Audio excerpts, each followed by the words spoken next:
Hey y'all, I know it took me a while to do this video. The week I supposed to have did it,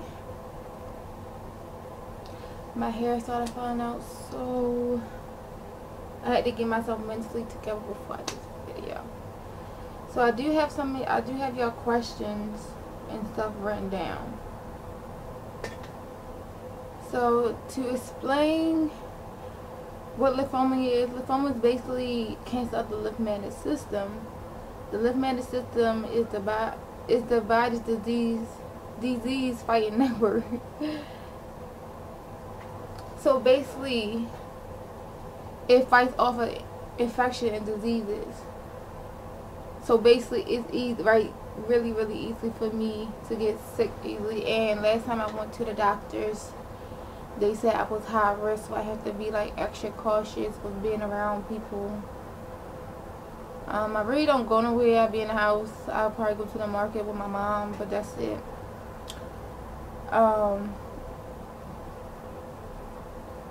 Which include the lymph nodes, spleen, thymus glands, and bone marrow. So basically, with my lymphoma, it was my lymph nodes. My lymph nodes was swollen. It basically started off in November, but I thought that, you know, my thigh was kind of swollen, but I thought I just pulled the muscle at work. It wasn't like hurting really bad or swollen really bad. It was like swollen a little bit. It was my right thigh. So I had got surgery in December 16th. I had got surgery. Then I had caught COVID. I tested positive for COVID on December 30th. So I was still kind of like in recovery when all this happened, when I caught COVID. But the whole time, my thigh swole. I did not know that I had cancer. I didn't know I had lymphoma, which is cancer.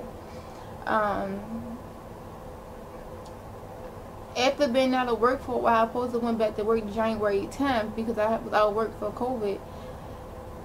I was still feeling sick and stuff. I thought it was because I was trying to recover from the surgery. Still feeling sick. So I basically called my manager. Basically told her I wasn't coming in because I'm still feeling sick, and my thigh was getting worse. Like my thigh was getting bigger. It was getting bigger and it was hurting more. So I basically went to my primary care doctor, but I talked to her about this before. We thought it was just I pulled the muscle because it wasn't bad. So she saw that it was getting bad and stuff, so she's running all these tests on me, like different types of blood tests and stuff. I feel like I was getting blood drawn every freaking week, at least once or twice a week, which is true. Like I had to keep going back getting different blood draws and a CT scan. I had got a CT scan in the hospital when I caught COVID, and then I had another one like when my doctor was trying to figure out what was going on with me. She sent me to get a CT scan. I didn't know how to read it, so because I could see my results on my phone because I got an app. I didn't know how to read the results. I guess she kind of knew how to read the results, but since it's not her department, like she do not study lymph nodes and cancer, so it's like she just, y'all know primary care doctors just study like general diseases and stuff.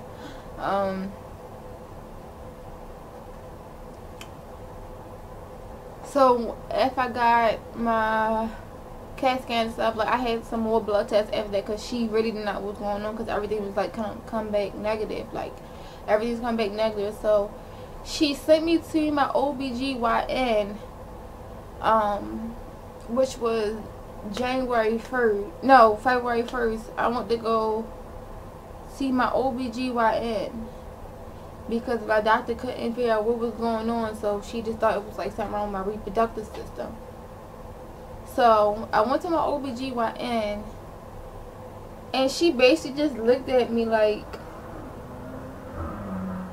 I don't think my department can help you. So I'm just like, okay.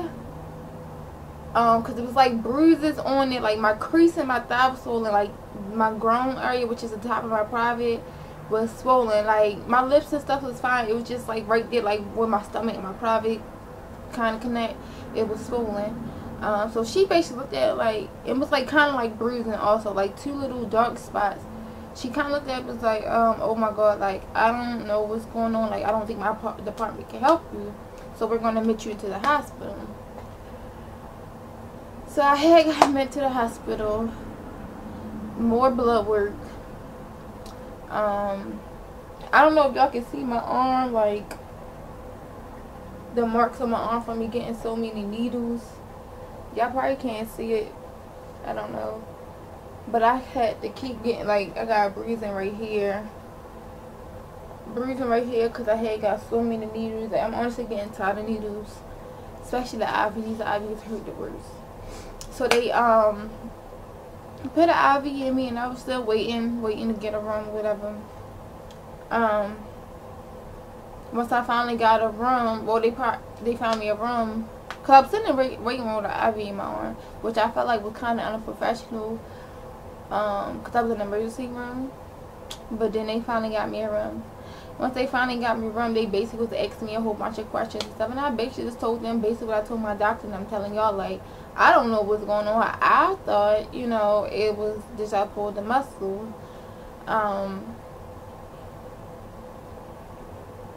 So I was in there for like a couple hours. I think they woke me up, but I was trying to sleep. Like, you know, everybody knows it's hard to sleep in the hospital. So I was trying to sleep. I think they woke me up like 1 something in the morning. So they found me a room in the inpatient center, because I had to get admitted into, because I was in the outpatient center, but I had to get admitted to the hospital because they didn't know what was going on with me. So I had 2 different doctors and 2 different, I had a day doctor and a night doctor, and a day nurse and a night nurse. So it was kind of annoying because they was asking me the same questions, like the night doctor asked me the same questions that the day doctor already asked me. I was in there for 2 days and a couple hours. I got released. They let me go on the 3rd. I was in there on the 2nd, and they let me go on the 3rd. So, they ran, like, for them 2 days, they ran a bunch of tests and stuff. Everything come back negative. They was asking me, have I been out of the country, about my family history, like anybody else with cancer and stuff, or other diseases. I didn't know I had a fever. I had a fever, but I felt fine. Like, I wasn't high enough. I didn't know I had a fever. So, like, kind of some of the symptoms is like, they was throwing off by the symptoms. So they was running a bunch of blood tests. Everything still was coming back negative, and he was telling me, like, it was this advanced type of chlamydia that he wanted to test me for and stuff like that. And it was another advanced type of STD or something like that. They was testing me for all types of STDs, all type of blood work. Like, they was testing me for everything, y'all. And I was like, what type of advanced? Like, I know it's like different types of like STDs, when like levels of STDs and stuff, like different, you know, it's different type of herpes and stuff. So I didn't know it was like some type of advanced chlamydia or whatever. But he basically was testing me for all HIV, everything. Like, he was trying to figure out what was going on, so they was testing me for everything. And they tested me like multiple times, and everything still kept coming back negative. So like the second day, he like, if these test results come back negative, we're going to do a biopsy. So I'm like, a biopsy? So I didn't know it was 2 different types of biopsy. Biopsy is mean like they just cut me open. So it was one where they take a needle and they just stick it basically in my lymph node to collect the cells. And matter of fact, let me show y'all the needle that they use. So basically it's a long needle. This is the needle, y'all. I hope y'all can see it. I don't know if y'all can see it, but this is the needle. Hopefully y'all can see it. And this is what it look like, y'all. Y'all see the needle inside the lymph node? That's what a lymph node look like, because it's swollen. That's what my lymph node look like. It's swollen. And that's the needle. So basically, they just stab it back and forth, collecting the cells. It's like a little circle in the needle that's going to collect the cells. Oh, let me show y'all. This is how my leg looked before, when I was in the hospital, before the biopsy. Y'all see how swollen it is? That's my right thigh. It's red, it's swollen. This how it was after the biopsy. Y'all see the band-aid, and this is like my stomach. Y'all see like the red. Ooh, y'all see like the red part on the stomach, like the red rashes on my stomach, and this is my thigh right. Ooh, this is my thigh right. What was that? This is my thigh right here with a, you know, my gray boxers. So they basically just stuck it back and forth to collect the cells. The biopsy wouldn't have been as bad as it was if I didn't felt the sharpness of the needle. So they numbed me. They stuck me twice with numbing needle. Numbing needle, it hurt a little bit, not really. So I didn't feel the needle go into my skin, but I did feel it going to the lymph node, and I immediately started crying, y'all. When I tell you I was crying my heart out on that table, because that mess hurt. So they basically was going back and forth. Like the first time I felt it a little bit, I'm like, okay, maybe, you know, the numb medicine got them a little bit more. Then they did it a second time, and I felt it more, so I started crying. So they had to stop. They had to stick me again with a numbing needle into the lymph node, because the lymph node was being stubborn. It wasn't trying to take the numbing medicine all the way.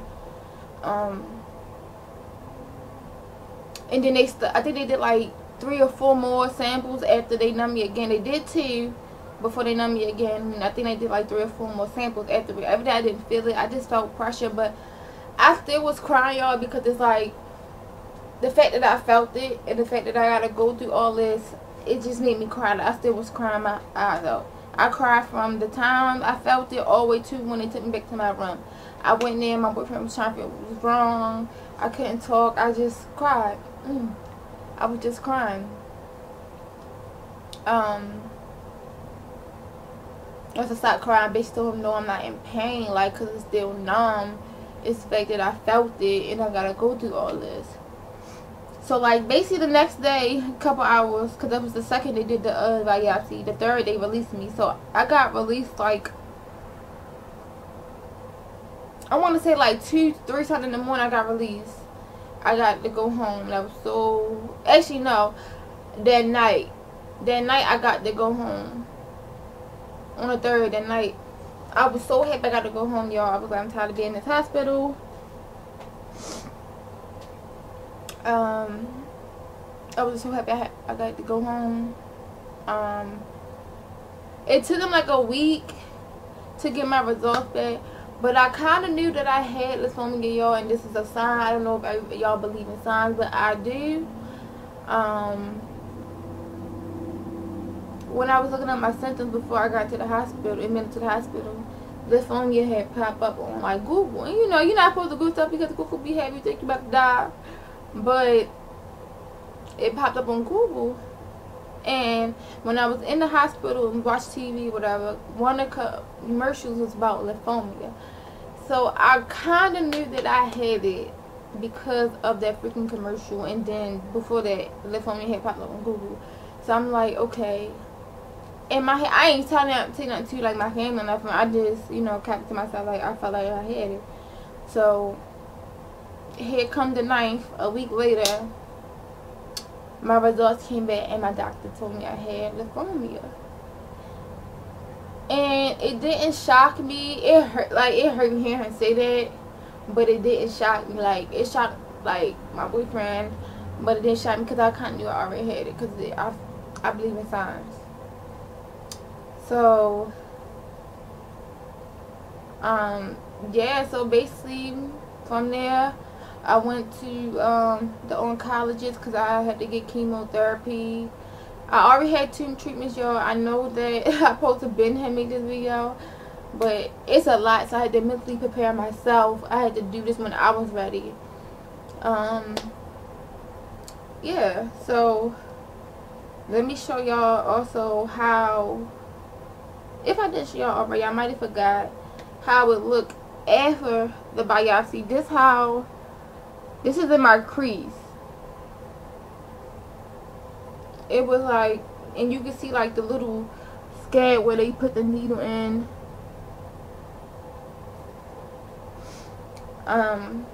But other than that, from there I went to the oncologist. He basically told me, you know, I need 6 months treatment. Well, basically 6 treatments. It's not 6 months. It's kind of 6 months, but it's kind of not 6 months because I get my treatment every 3 weeks. I already had my 2nd treatment. My 3rd treatment is coming up. I feel like it's kind of going by fast, but not fast enough for me because I'm just ready to get it over and done with, y'all.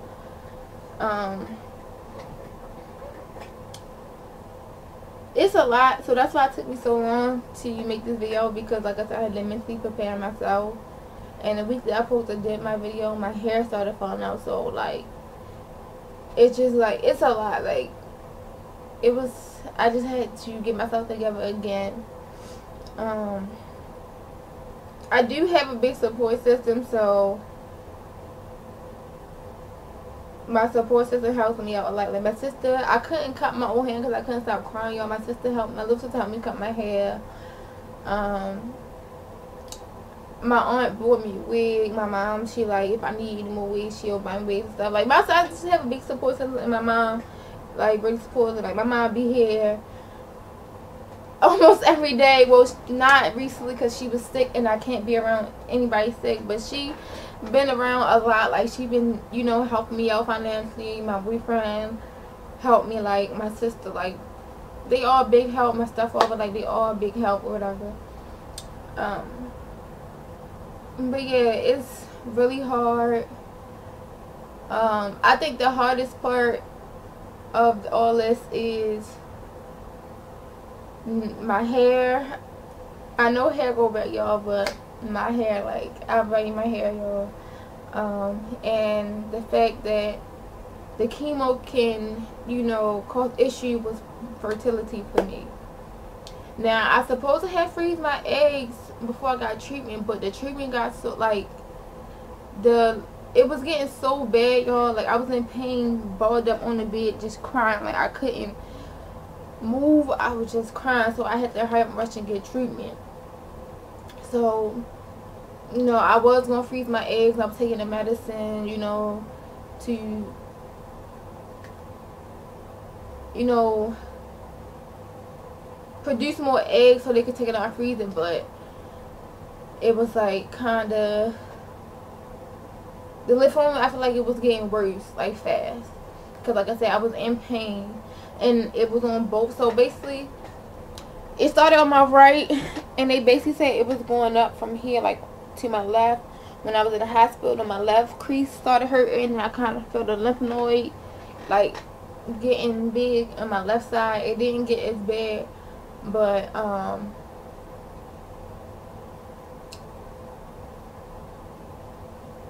it was my left side didn't get a chance to get as bad as my right side because we caught it early. They said I was in stage 2, and I feel like I was in stage 2 going on stage 3. That's why it was getting worse. The pain, everything was getting worse. I lost a lot of weight. I went from 120 to 103, y'all. As y'all can see, I don't know if y'all can see how baggy these shorts are. I lost a lot of weight, and I am trying to gain my weight back because like, a lot of my past stuff is too big, and I just refuse to buy a whole new wardrobe because I might gain my weight back afterward. I do try to meal prep and stuff, but it's kind of hard because the chemo be making me sick. Like, I don't eat for like almost a week, and I just be in the bed sleep for almost a week after getting the day after I get my treatment. For like a week, I just be in the bed and I barely eat. I try to eat little stuff. I eat what I can because the chemo changes my appetite, my taste buds, like everything be tasting weird and nasty. And then it, like, after a week and probably like a few days, everything it starts to going back to normal. Everything don't taste the same, but little stuff start tasting the same to me. What else? Because I lost a lot of weight. I will try to record. If y'all want me to record like the process of my treatment next time, just let me know in the comments, and I will try my best to record, because you know how hospitals are with their policies and stuff. If y'all want to know anything else or any type of videos y'all want me to make, just comment below. Any questions, any suggestions of videos I should make and stuff. I am thinking about recording my weight gain process, so y'all might get that, but y'all might. If y'all want it, just let me know. But thank y'all for watching and supporting me. I know I'm supposed to have been to this video. Thank you for being patient with me, y'all. Well, some of y'all, because some of y'all like my little sister. I have another little sister on my father's side. Her mother like, why you didn't do the video? And then they're like, I know y'all been waiting. Here y'all go. And also, y'all see I ain't got none of my hair, no wig or nothing. I'm trying to get used to, you know, being bald. It's gonna go back, but I don't want to, you know, keep hiding my hair under a wig and stuff. I know there's a lot of people out there. It's other people out there, a lot of people out there got cancer and stuff, and that's another thing. Like, I want them to feel like, I want them to feel confident and stuff. So it's like, y'all still beautiful with or without hair, because it was hard for me. Like, I had posted a picture on Instagram, and it was like kind of hard for me. I cried after taking the pictures and stuff, but I'm getting through, y'all. Mentally, I'm not okay. I had my good and bad days. I feel like today's a good day, so that's why y'all got this video. But if y'all have any suggestions or any other questions, y'all can just comment below. And thank y'all for watching.